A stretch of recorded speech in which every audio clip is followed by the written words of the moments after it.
Ikan yang kat depan ni kena kuarantin dululah. Dia dah lama dah duduk kat bekas ni. Dulu dia duduk kat bahagian bawah bekas ni. Air ni separuh je dulu, tapi dia penuh sebab tempat satu lagi ni bumbung dia bocor. Jadi bila hujan dia masuk dalam bekas ni.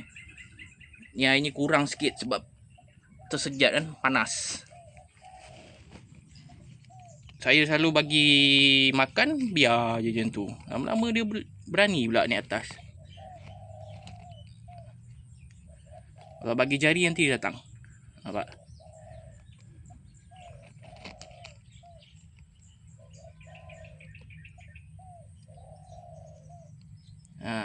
Anda boleh tengok. Saya tak ada beracah-acah dia. Bagi makan biar, bagi makan biar. Lama-lama dia naik atas pula. Nampak? Jadi macam comel pula kan. Berani dia, kalau bagi jari dia naik. Kalau kecil.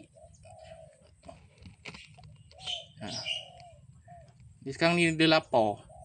Tu dia ikut je. Oh, kena gigit.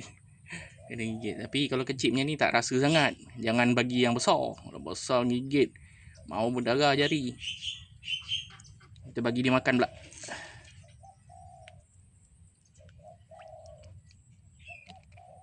Comel pula dia ni.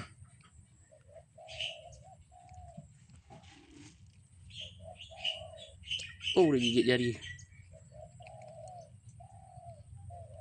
Ni dia. Bekas ni tinggi, apa air ni dah tinggi ni. Datang gigit jari.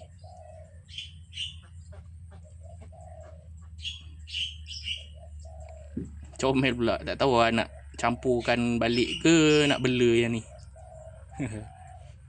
Sebab dia berani lah.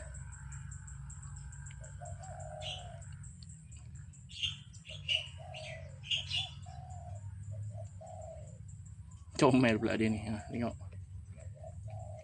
Berani. Bukannya. Gigit jari dah. Gigit jari. Seronok pula tengok kan.